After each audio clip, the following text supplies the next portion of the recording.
우리는 종종 인간관계에 있어서 의견의 충돌이 생기고 또 다툼이 일어나고 결국 분열되어 갈라서는 일들을 경험할 때가 있습니다.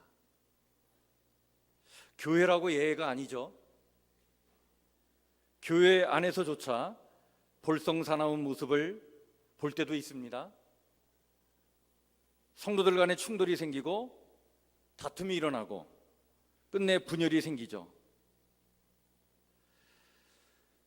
성도라고 하는 것은 그래도 거룩한 삶을 살아가는 사람들인데 성도들이 싸우는 거예요. 참으로 덕이 되지 않지만 현실입니다. 그런 모습을 지켜볼 때는 참으로 곤혹스럽습니다. 그런 장면을 보고 신앙인들도 싸워? 목사들도 싸우네? 라고 우려 섞인 말을 하고 어느 때는 빈정거리는 사람들도 있어서 참으로 조심해야 할 일이다 싶습니다.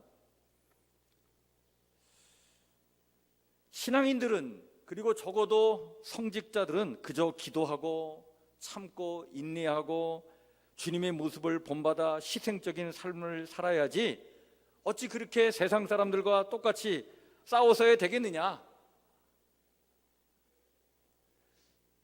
우리 그렇게 생각을 하시죠, 그죠? 그런데 우리 성도들도 그렇고 우리 성직자들도 그렇고 똑같이 인간입니다. 우리 모두 자기 생각이 있고 감정이 있고 고집이 있고 이기적이고 참다가도 끝내 참지 못하는 연약함이 우리 안에 있죠. 화를 내지 않고서는 견딜 수 없는 그런 여린 마음이 우리 안에 있습니다. 바울과 바나바도 예외가 아니었습니다.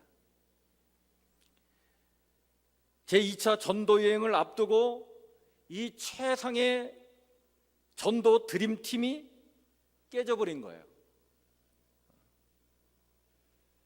오늘 본문의 말씀은 신앙적 영웅들에 대한 묘사와는 좀 어울리지 않는, 그래서 너무나 당혹스러운 그러한 이야기를 담고 있는 본문의 말씀입니다. 근데 여러분, 참 성경이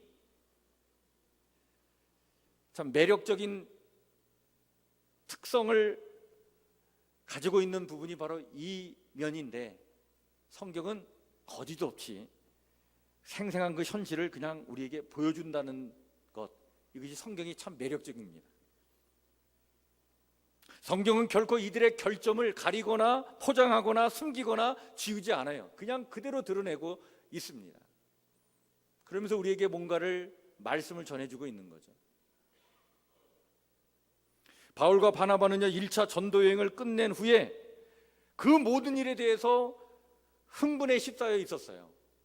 1년 동안 진행된 제1차 전도 여행은요 참 힘들고 어려운 고난의 여정이었지만 큰 성과가 있었습니다. 가는 곳마다 교회를 세웠고 그곳에 하나님의 역사를 나타내고 그리고 소아시아 지방에 복음을 전하는 그 위대한 사역을 감당하고 돌아왔습니다.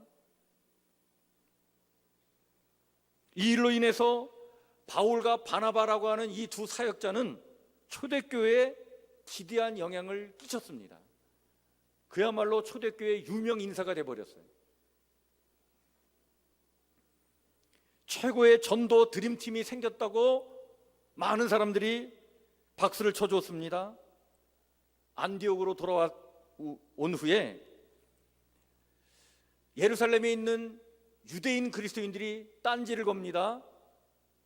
이방인이 구원을 받으려면 우리 유대인들처럼 똑같이 할례를 받아야 된다. 그래서 교회 안에 문제가 생겼습니다. 이방인이 과연 할례를 받아야 되는지, 아니면 이방인은 할례를 받지 않아도 구원을 받을 수 있는지, 이 문제를 해결하기 위해서 예루살렘 교회에 유대 기독교 지도자들이 모여 회의를 열게 되었습니다. 이 회의가 열리는 이 자리에 바울과 바나바가 참여를 합니다. 이 바울과 바나바가 직접 그 회의에 참석을 해서 율법을 뛰어넘어 역사하시는 그 하나님의 은혜, 그 능력, 본인들이 체험한 것을 소개합니다.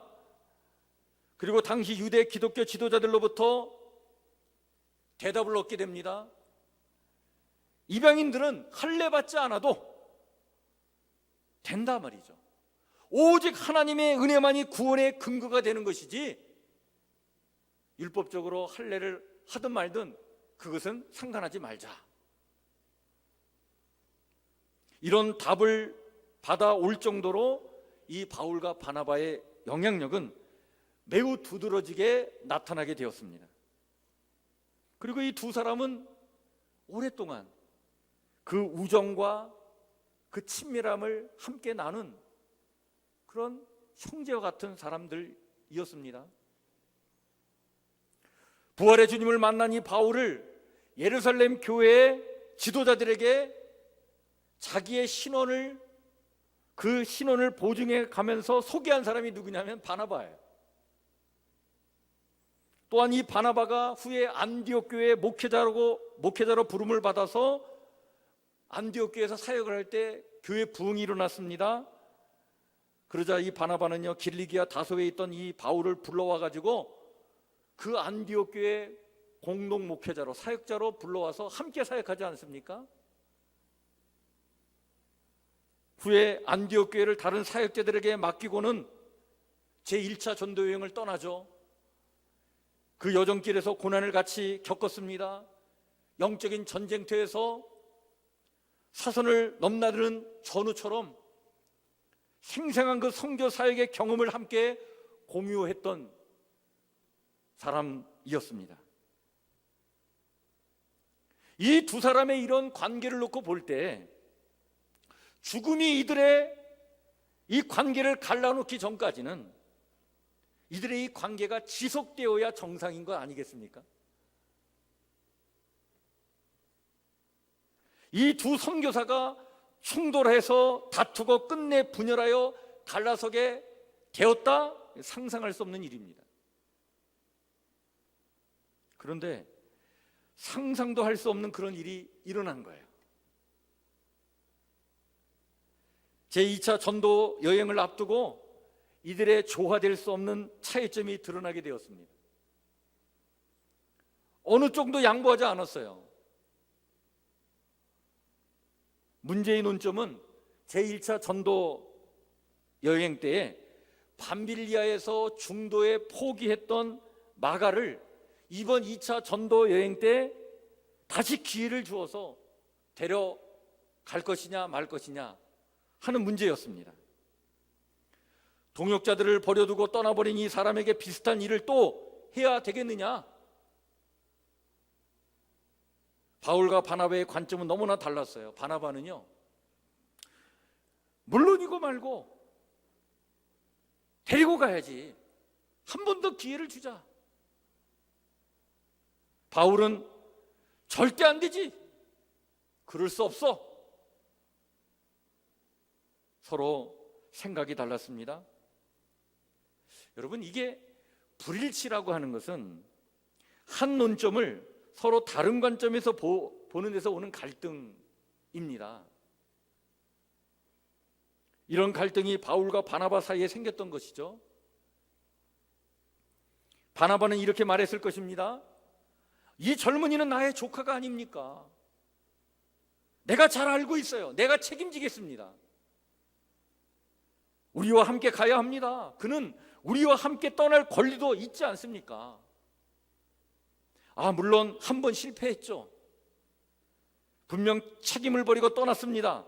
아무도 그것을 부인하지는 않습니다. 그러나 누구도 완전한 사람은 없지 않습니까? 그때 그는 너무 젊었고 너무 경험이 부족했을 뿐입니다. 그리고 중요한 것은 어찌되었던 우리는 중요한 사역을 감당하지 않았습니까? 하나님의 은혜로. 그가 떠나버려서 어려운 점도 있었지만 우리는 해냈습니다.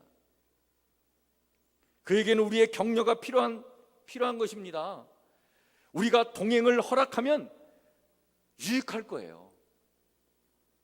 연약한 자들을 격려하지 않고 긍정적인 자세를 보여주지 않는다면 멘토의 역할이라고 하는 것이 도대체 무엇이겠습니까?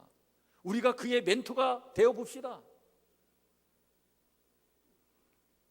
이처럼 바나바는 사람의 관심을 두고 생각했고 설득해 나갔습니다.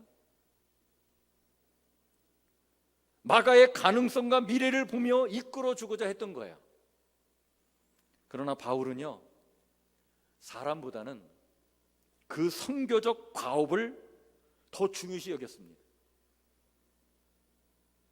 그 선교적 과업을 보호하고자 했던 거예요.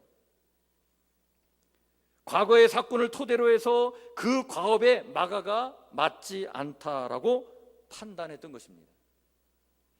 바울은 아마도 이렇게 말했을 거예요. 우리 사역에 있어서 가장 중요한 것은 팀워크 간의 신뢰가 아니겠습니까? 예측 불가능한 일이 벌어질 때 우리는 의지할 수 있는 사람이 필요해요. 첫 번째 선교 여행이 얼마나 힘들었는지 알잖아요. 앞으로 더 많은 힘든 일들이 닥칠 것입니다. 우리를 반대하는 세력들은 더 치밀하고 더 강력하게 우리를 대항할 거예요. 이런 중요한 사역을 앞두고 겁을 먹고 도중에 포기한 사람을 믿고 그에게 기회를 준다는 것은 참으로 위험한 일 아니겠습니까? 우리에게는 어떤 일이 있어도 오래 인내할 사람이 필요한 것 아닙니까? 마가는 적합하지 않습니다. 안 됩니다. 여러분, 이런 바울의 반응에 우리는 관대함이 부족하다고 판단할 수도 있지만 관대하기만 해서는 안 되는 일도 있는 건 아닌가요? 빌린 돈을 갚지 않은 사람에게 여러분 또다시 돈을 빌려줄 수 있나요? 처음 차를 빌려갔을 때 망가뜨린 사람에게 다시 또 차를 빌려줄 수 있나요? 한 번 신뢰를 잃어버린 사람을 다시 믿고 그에게 어떤 일을 맡긴다는 것은 여러분 결코 쉬운 일이 아닙니다. 그것도 정말 생명을 걸고 무언가를 해야 하는 입장에서는요, 그렇게 쉽게 생각할 일이 아닌 것이죠. 이처럼 두 사람은요 참으로 다른 관점을 가졌던 것입니다. 그런데 참으로 안타까운 것이 있어요. 이런 다른 관점을 서로 갖고 있었는데 타협이 없었다는 사실입니다. 의견은 좁혀지지 않았고 그 불일치는 더욱 심각해 갔습니다. 그래서 여러분들 오늘 본문 말씀 39절 한번 보시길 바랍니다. 39절 말씀에 이렇게 말씀이 기록되어 있습니다. 서로 심히 다투었다. 성경은 이 표현을 이런 단어로 원문에 기록하고 있습니다. 헬라어로 서로 심히 다투다는 이 말을 파로크스모스라고 하는 단어로 표현해주고 있습니다. 이 말은 칼날처럼 날카롭게 하다라고 하는 뜻입니다. 바울과 바나바가 칼날을 세워 서로 눈도 깜빡이지 않고 노려보면서 대립했다라고 하는 뜻입니다. 참으로 볼썽사납지 않습니까? 이런 상황에서 타협은 왜 없었을까? 바울은 고린도전서 13장에 사랑에 대해서 이야기를 하면서 사랑은 오래 참고 사랑은 온유하며 사랑은 자기의 유익을 굳지 아니하며 사랑에 대한 이야기를 하지 않습니까? 그런데 그 고린도전서 13장에 그 사랑의 글을 쓸 수 있을 때까지 아직도 바울은요 성숙함이 부족했던 것 아닐까, 그런 생각도 해봅니다. 바나바 또한 마찬가지였습니다. 여러분, 바울이 옳고 바나바가 틀렸다는 것도 아니지 않습니까? 반대로 바나바가 옳고 바울이 틀렸다는 그런 문제도 아니지 않습니까? 이 두 사람은 서로 다른 관점에서 이 상황을 보고 있는 거예요. 그런데 서로의 다른 관점을 보려고 노력하지 않았다는 것입니다. 지혜로운 타협점을 찾지 않았던 것입니다. 바울이나 바나바는요, 적절한 타협을 제시할 수도 있었어요. 심각할 정도로 서로의 신앙관이 다른 것도 아니고 엄격한 어떤 교리적인 논쟁도 아니지 않습니까? 타협은 가능했을 거예요. 마가에게 일정한 어떤 유예 기간을 두고 그 기간 동안 마가가 뭔가 견고하게 그리고 끈기 있게 인내심을 갖고 안정되게 일하는 모습을 보여주면 같이 동행해 가고, 그렇지 않으면 그때 그를 돌려보내는 그런 생각을 가지고 새로운 대안을 만들어낼 수도 있지 않겠습니까? 아니면 두 사람이 먼저 출발을 하고 마가가 주어진 어떤 임무를 정말 인내심을 가지고 끈기를 가지고 잘 감당하면 그 후에 그를 합류시키는 방법도 있었을 거예요. 무엇인가 다른 대안을 찾으려면 충분히 찾을 수도 있는 일이었습니다. 그러나 일단 이렇게 관점이 달라 서로 칼을 세우게 되면 감정이 상하게 돼요. 상한 감정을 갖고서는요, 어떤 객관적인 타협점을 찾기가 참 어려운 것이 이게 인간관계입니다. 믿음의 영웅들이 이런 모습을 보인 것에 대하여 의아해할 수도 있지만, 그러나 우리는 안도의 한숨을 쉽니다. 이들도 이래 했으니 우리 또한 위로를 받는 것 아니겠습니까? 학습하는 조직이라고 하는 제목의 책이 있습니다. 조직이 오래도록 살아남기 위해 무엇이 필요한지 잘 안내해주는 아주 탁월한 경영서 중에 하나입니다. 책의 저자인 MIT 경영대학원의 피터 센게 교수는요, 이 책에서 사고의 차이를 매우 중요하게 언급을 합니다. 조직의 생존을 위해서는 단편적인 사고를 하느냐 아니면 시스템 사고를 하느냐, 이게 결정적이라고 하는 거예요. 원인과 결과라고 하는 어떤 단선적인 차원에서 단편적인 사고에서 나온 결정은 반드시 다른 문제를 또 야기시킨다고 하는 사실입니다.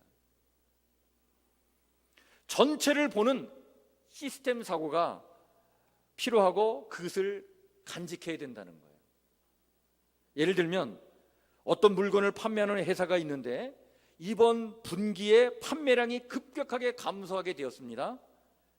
그 이유는 지난 분기에 할인 정책 때문에 이미 많은 고객이 물건을 샀기 때문에 이번 분기에서는 재고율이 많이 남게 되었다고 해요. 그런데 새로운 관리자가 안정적인 회사 운영을 위해서 만성적인 그런 높은 재고율이 문제라고 생각을 해가지고 재고율 제로를 목표로 노력을 하게 되었습니다. 그래서 그 결과 재고 문제가 없어졌어요. 그런데 다른 문제가 생겼습니다. 재고 부족으로 인해서 배송 지연이 나타나게 된 거예요. 고객의 불만이 높아졌습니다. 성난 고객을 설득하느라 판매원들은요, 고생할 수밖에 없게 되었다는 겁니다. 이렇게 단편적인 사고에서 나온 결정은 반드시 다른 문제를 또 야기시킨다는 사실이에요. 마치 운동장에서 놀던 두 아이가 다투고 있을 때 왜 싸우냐고 물으면 아이들은 다른 대답을 하죠. 한 아이는 이렇게 얘기합니다. 얘가 저를 때렸어요. 근데 다른 아이는 이렇게 말하죠. 얘가 제 공을 가져갔어요. 그래서 제가 때린 거예요. 그때 다른 아이가 또 말을 합니다. 얘가 자기 장난감 비행기를 가지고 놀지 못하게 해서 공을 뺏은 거예요. 다른 아이가 또 이렇게 얘기하죠. 얘가 비행기 프로펠러를 망가뜨려서 비행기를 가지고 놀지 못하게 한 거예요. 한 아이의 말만 듣고 반응을 보이면 문제는 더 커집니다. 전체 이야기를 다 듣고 판단을 해야 하는 것이죠.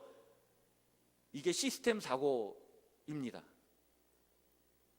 이런 사고를 갖도록 한 조직이 서로 이런 사고를 공유할 수 있는 학습하는 조직이 되지 않으면 조직의 생명력은 오래 유지할 수 없다라고 하는 그러한 이야기의 책입니다.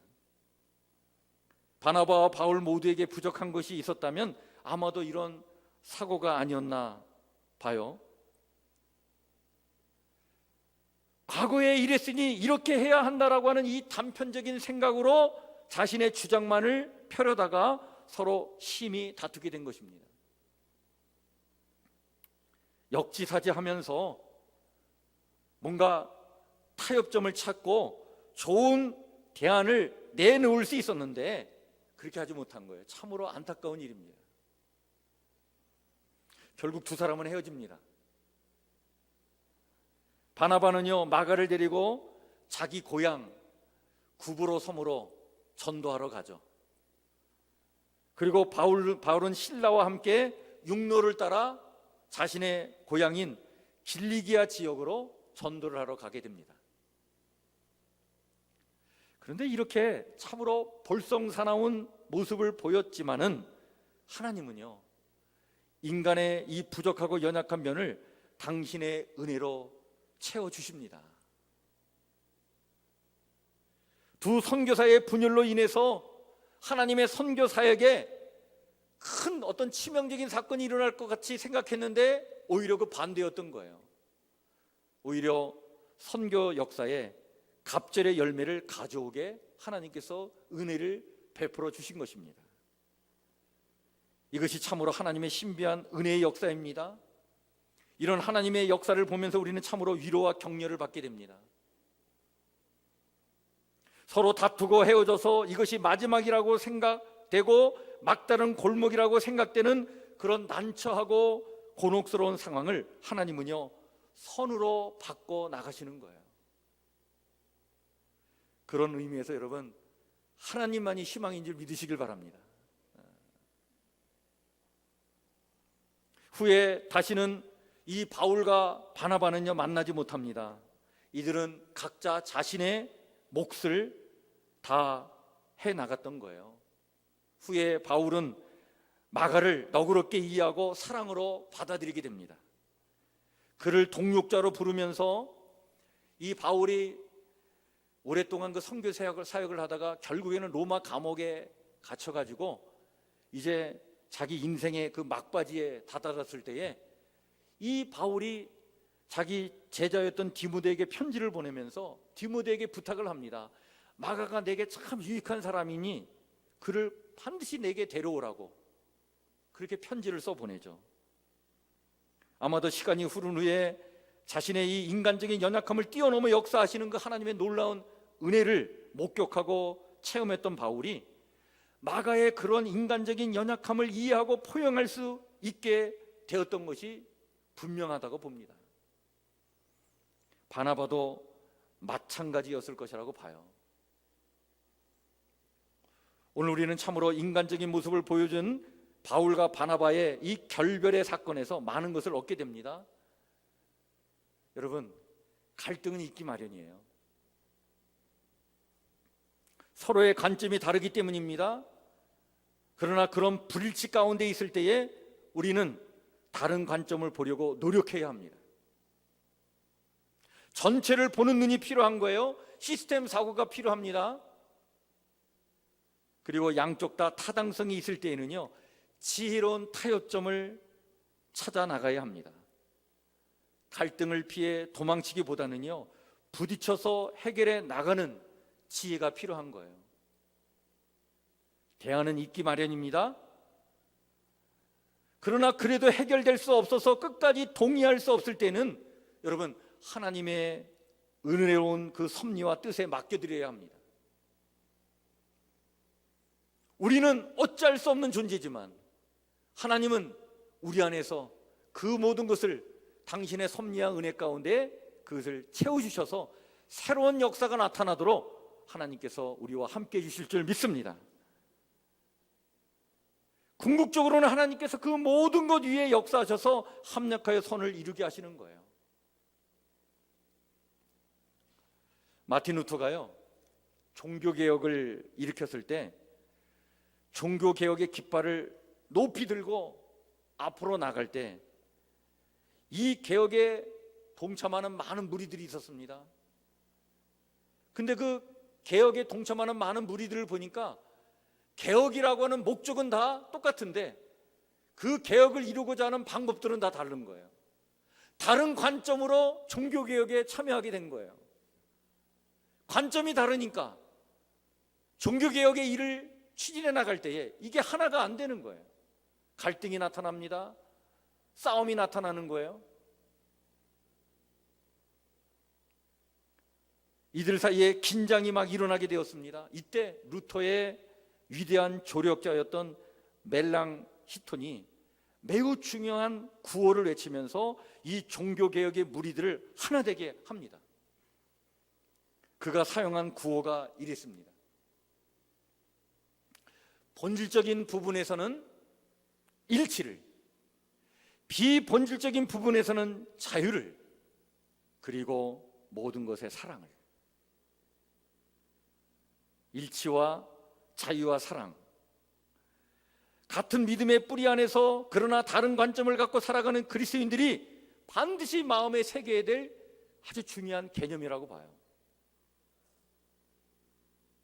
후에 바울은 이것의 소중함을 깨달아 알게 되죠. 그래서 그는 옥중에서 빌립보에 있는 성도들에게 편지를 쓰면서 이렇게 권면을 합니다.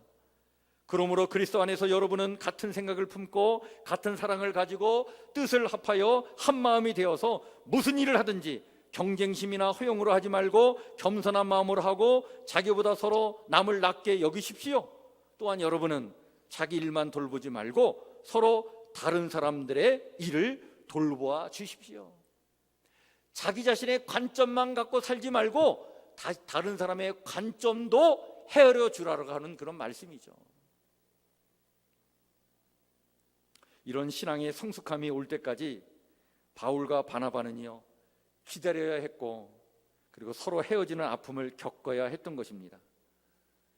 오늘 우리 또한 분열의 아픔, 헤어짐의 아픔을 안고 살아갑니다. 서로 관점이 달라서 상한 감정을 갖고 살아갑니다. 그러나 명심하시길 바랍니다. 갈등은 있기 마련입니다. 중요한 것은 서로의 관점을 보는 노력이 필요하고 전체를 보면서 타협점을 찾아가고 대안을 만들어 나가는 지혜가 반드시 필요합니다. 본질적인 부분에서는 일치를, 비본질적인 부분에서는 자유를, 그리고 모든 것에 사랑을 갖고 접근하는 그런 성숙한 삶의 모습, 그 신앙의 모습이 우리 안에 있어야 되는 거예요. 이런 성숙한 삶의 태도가 있어서 자꾸 분열로 치닫는 이 사회가 정말 우리 성북교회 성도들로 말미암아 통합되고 그 분열의 상처들이 치유되는 그런 역사가 일어나기를 소망하면서 기도하는 우리 성북교회 성도들 모두가 되시기를 주의 이름으로 간절히 축원해 드립니다. 우리 교회 성도들이 이런 성숙한 삶의 모습을 갖고 그 분열의 아픔이 있는 곳에 화평의 도구들이 되시고 그곳에 밝은 희망의 씨앗들을 심는 거룩한 하나님의 백성으로 살아갈 때 하나님 우리로 말미암아 기뻐하실 줄 믿습니다. 우리를 통해 당신의 영광을 나타내 주실 줄 믿습니다.